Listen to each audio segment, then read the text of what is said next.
You're listening to episode 118 of Present Moment.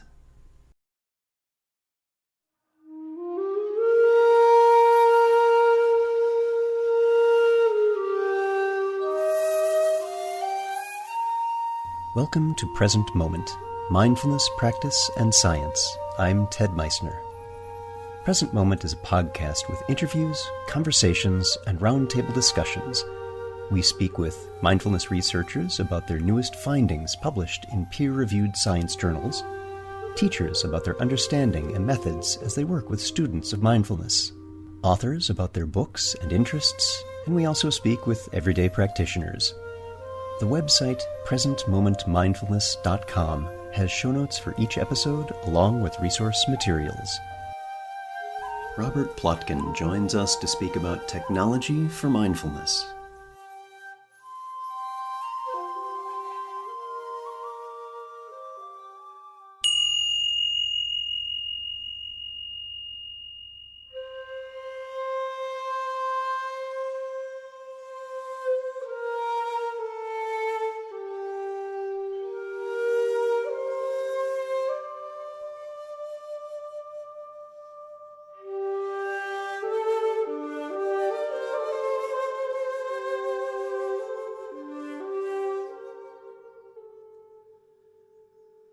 If you're listening to this podcast and find value and insights from what is shared here, know that this is made possible from your generosity and the generosity of others like you.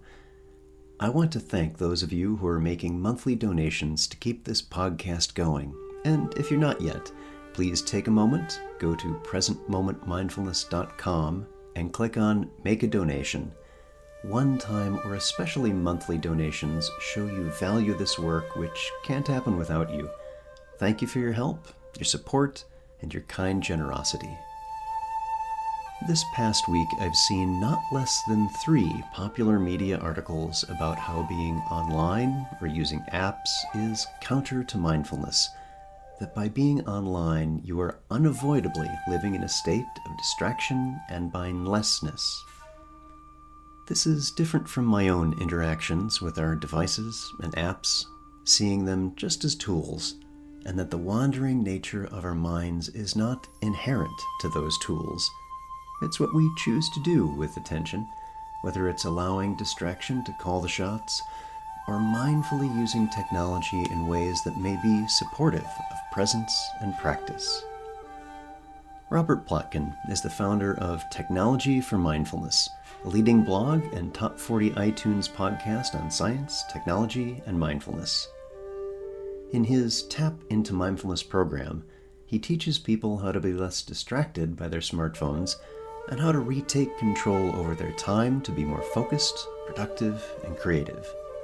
His unique approach to technology and mindfulness stems from his combination of expertise in technology as an MIT-educated computer scientist, decades of experience with Japanese martial arts, and training in mindfulness-based stress reduction. He's written 7 books on the social impact of computer technology, is a co-founder of the Hack Your Mind program at MIT, and the host of the Technology for Mindfulness podcast. Our guest today is Robert Plotkin. Robert, welcome to the podcast. Good to see you. Hey, Ted. Good to see you too. Thanks so much for having me. Yeah, very glad to. And let's just dive right in. What did you tell us about your background? How did you first encounter mindfulness, and how did that grow into your intersection with technology?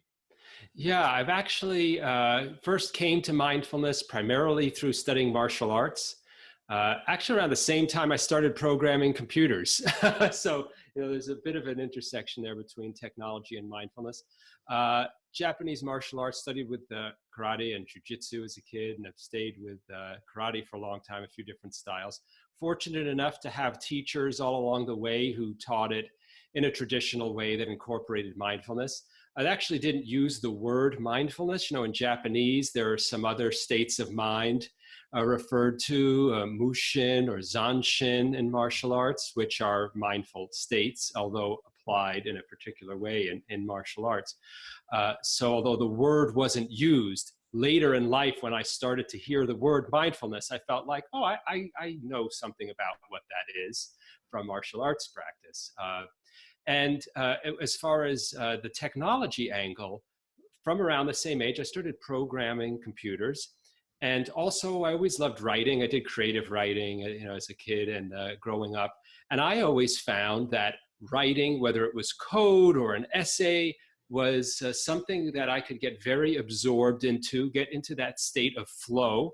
Maybe not always be so aware of my body, but still feel in that state of deep concentration, which has some relationship to mindfulness. And I actually used computers to help me stay focused. This was back in the day before the internet, when there were so far fewer distractions from computers. I found that a computer was a tool that could help me get focused. It was only one thing you could do at a time. If I was writing code, there was just a screen with code. That's all I could look at. No temptation to do anything else. And as I became a professional, which merged writing and technology, I'm a patent lawyer, which is a career which I have to stay very focused on writing and thinking. I found, come to the 90s, the internet, and to mobile devices, constant connectivity, multitasking on computers, I found I was getting more and more distracted like everyone else. It was harder and harder for me to stay focused while I was working and thinking analytically or creatively, and I had to start battling against computers, often leaving them, working on pen and paper. And this to me felt not just frustrating, but like a step backwards, actually. What was being described and touted going back to the 90s, but certainly through to the present, as a whole series of improvements to technology, felt to me like big steps backwards in terms of helping me stay present, focused, creative, mindful in any way. And I thought, there has to be a way to get back that ability to use a computer to help stay present while taking advantage of all the newer, more modern features of technology too.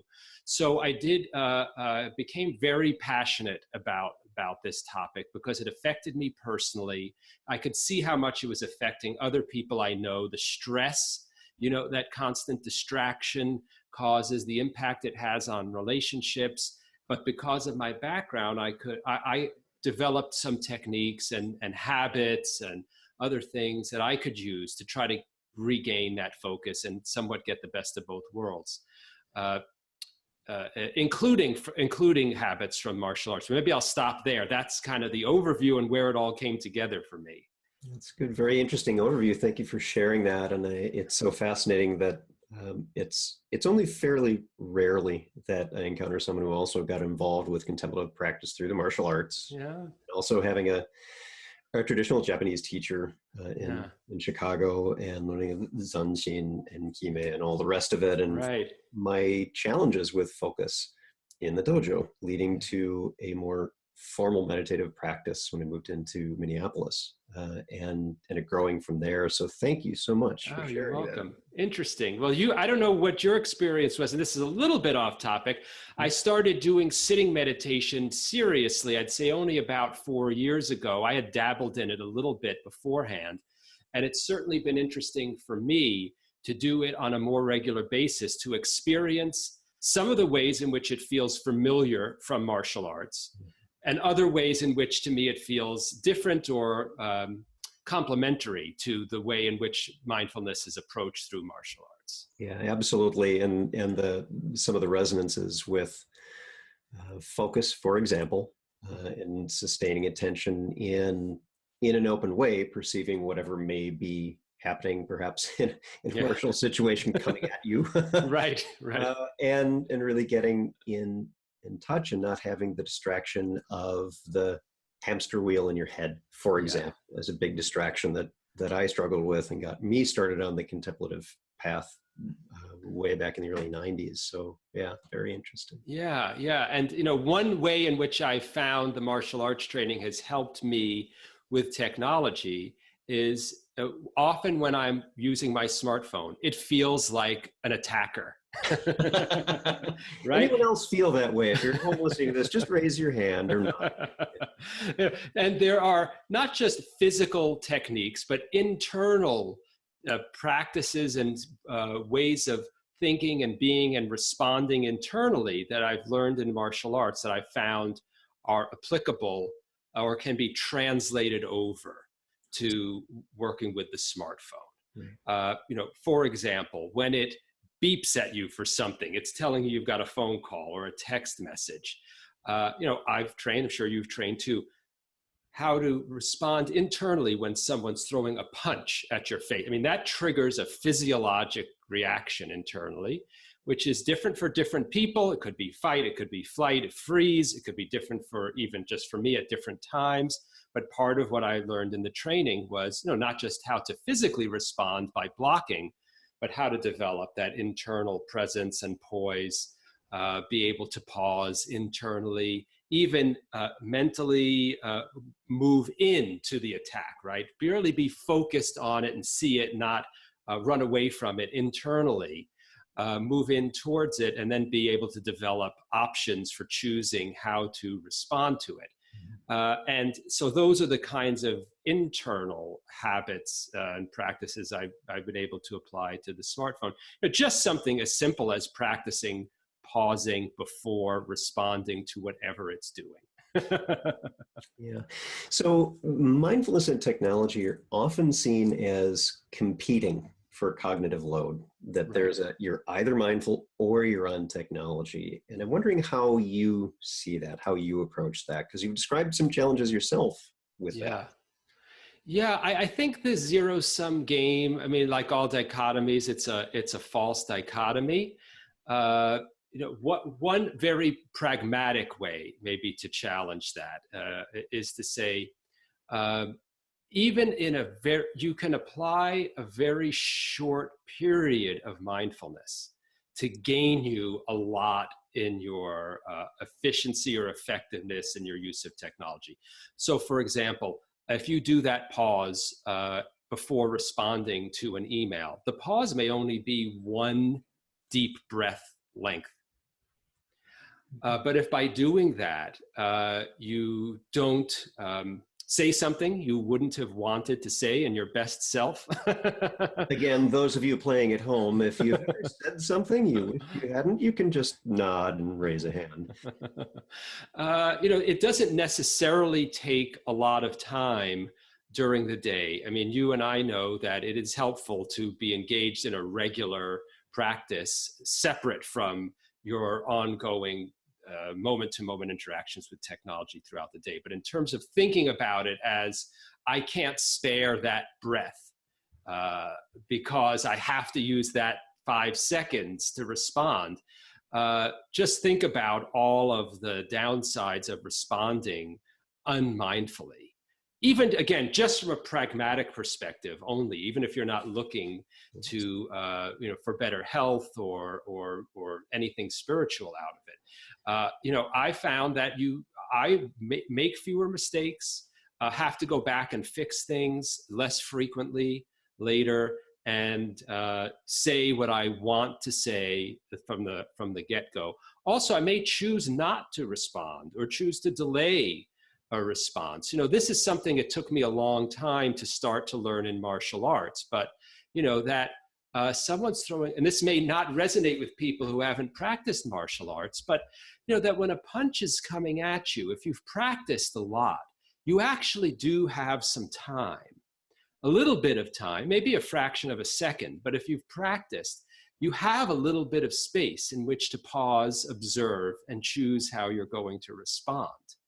And if you don't pause, you're likely to lead to a less good outcome than if you take that short pause. So I think maybe the short answer is people might be surprised at how little time and effort it takes from Mindshare to incorporate mindfulness into interactions with technology.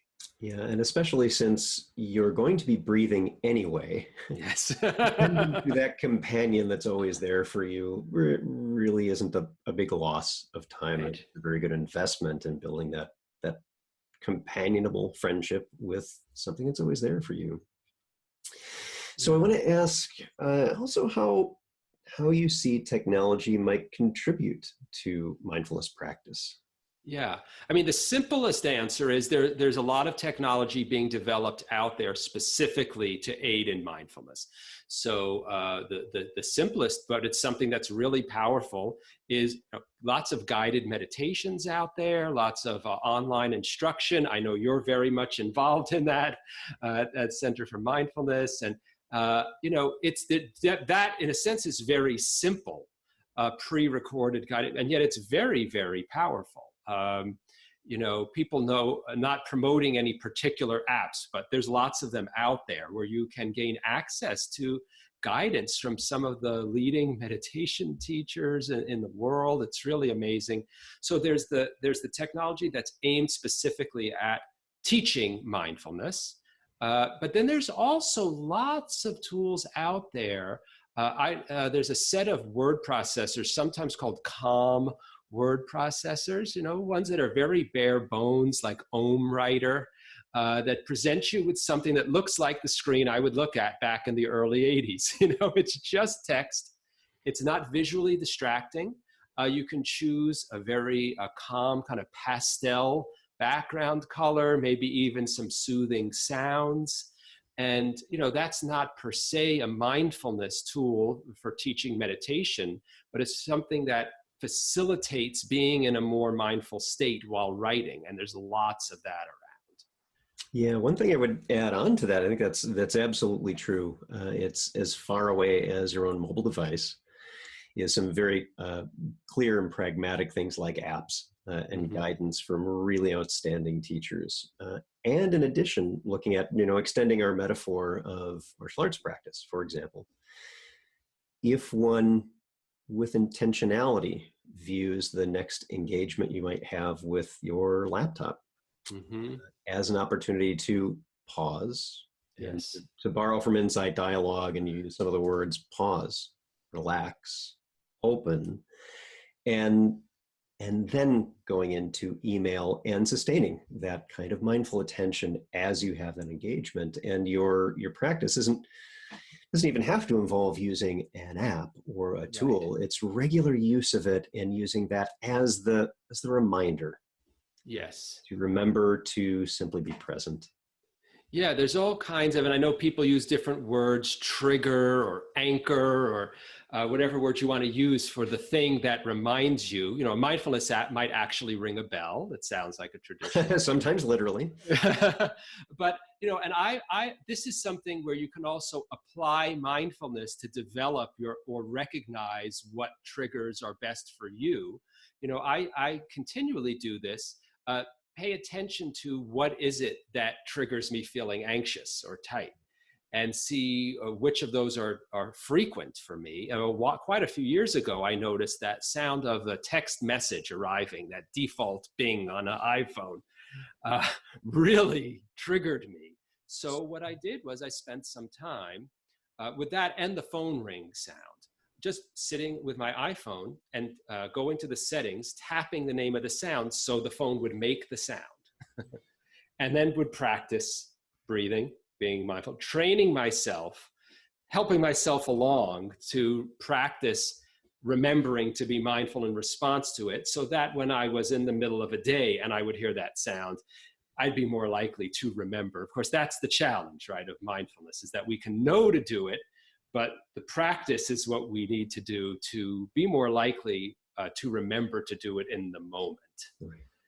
So how about the reverse of that, mindfulness contributing to a more healthful engagement with technology? How might that work? How might we bring mindfulness to our technology? Yeah, I mean, I think some of what we've talked about right now is applicable. I think if you're engaged in a formal mindfulness practice, something we'd say is on the cushion, time set aside outside of your normal day, or your quote, I'm putting these in quotes, real life, so to speak, where whatever that practice is for you, might be a particular tradition where you're doing sitting meditation or walking meditation. All of that can help you practice what? Paying attention to what you're experiencing in the moment, recognizing it for what it is, being able to see it from a bit of a distance and introduce that pause, right? So we often say, and this is one way of putting it, how to respond rather than react. And that is something I found from mindfulness practice. I found it from martial arts practice, but in additional complementary ways from sitting practice without physical movement. And I've certainly found that it, how should I say, quote, kicks in when I'm interacting with technology. It's a little hard to explain to people how that might happen. It's a little easier just to experience it. But one way is that when there is some stimulus that comes from my smartphone or computer that triggers a tightness in my chest, for example. Well, I've had practice feeling that before in meditating, and I've had practice paying attention to it and not necessarily getting sucked in by it, learning how to take a step back from it, but from the meditation practice. So when it happens in response to technology, I have some of the tools and habits a bit dug in. Yeah, I found that formal practice, that on the cushion time, is really good exercise for the times when I need that developed capacity to not avoid, not Right. dodge, not block, but engage more closely with whatever difficulties might be tossed my way in just normal day-to-day life. Right.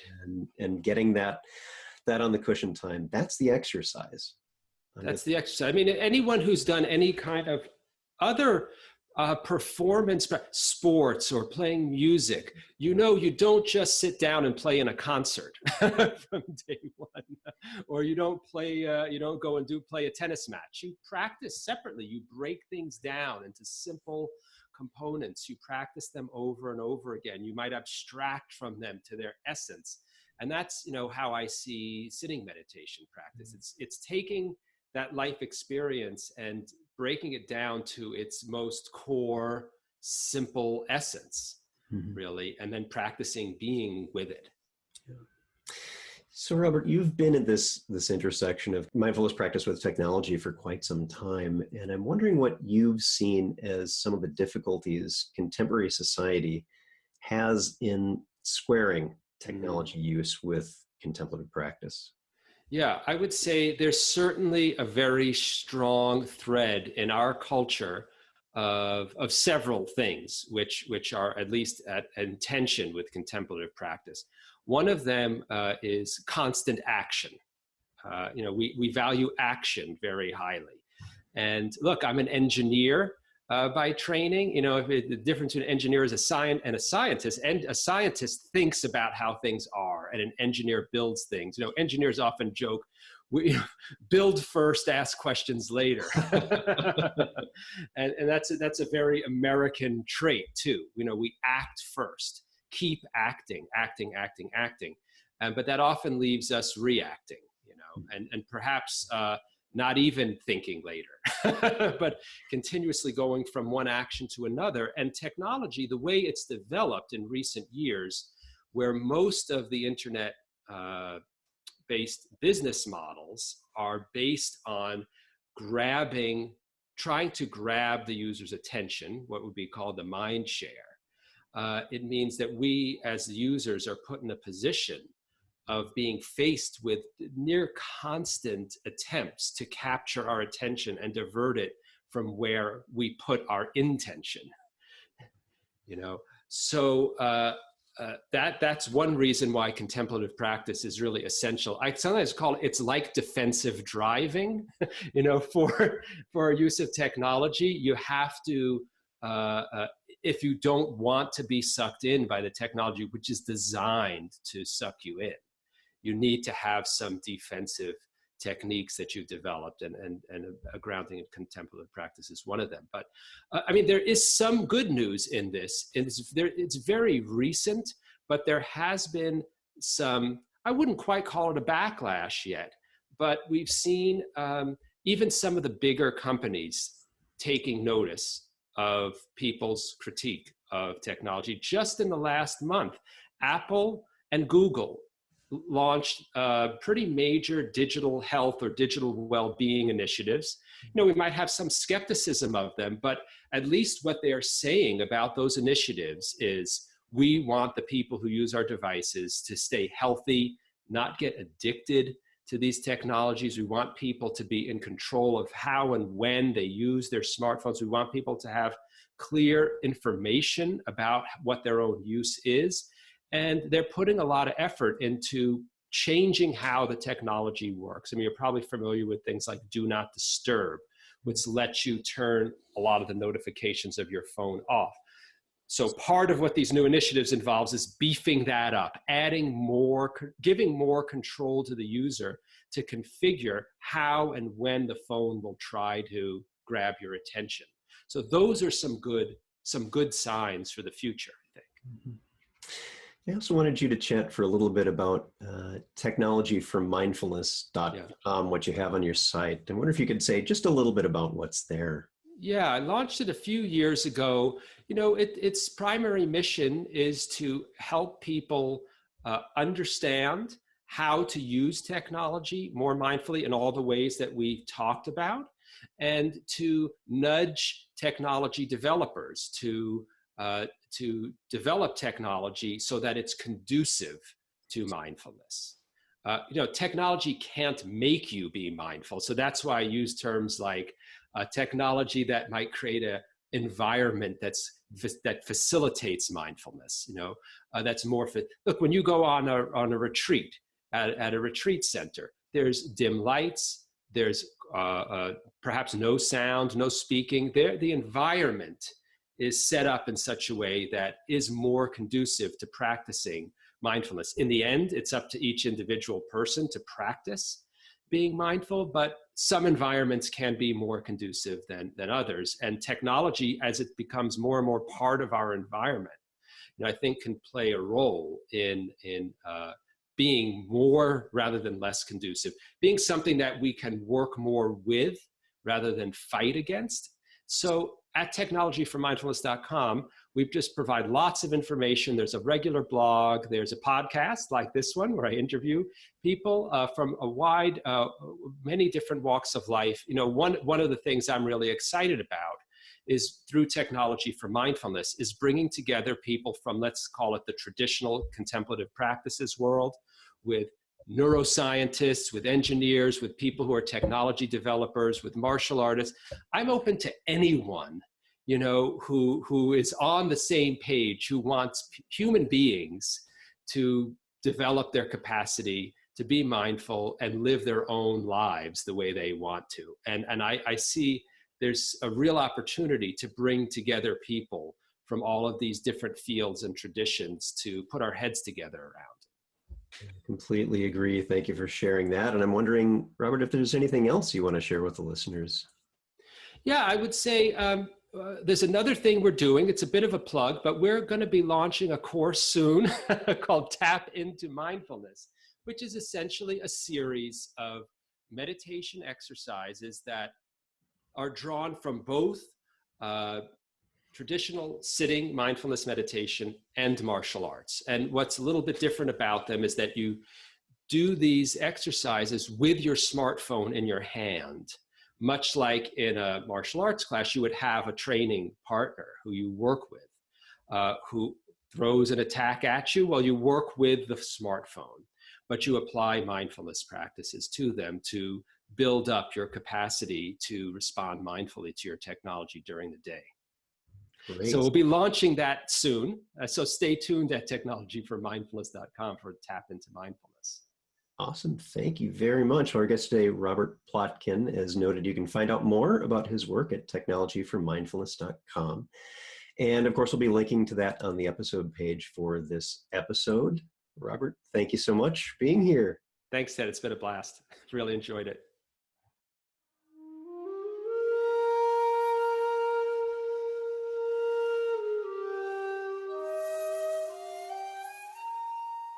Thanks for listening. If you'd like to hear more about something you've heard in today's podcast, please come visit the website at presentmomentmindfulness.com. You'll find an entire webpage devoted to this and every episode. You can comment on the episode page and find show notes and other helpful resources for your mindfulness practice. The shakuhachi music heard on Present Moment is used by permission and through the generosity of musician Rodrigo Rodriguez. His website is linked on the Present Moment website on the About Podcast Music page. Sound editing, mixing, and mastering provided by the generosity of Anthony Dominello of StructureFromSound.com. Until next time, remember, every moment you have a choice. Make it the best you can. See you next time on Present Moment.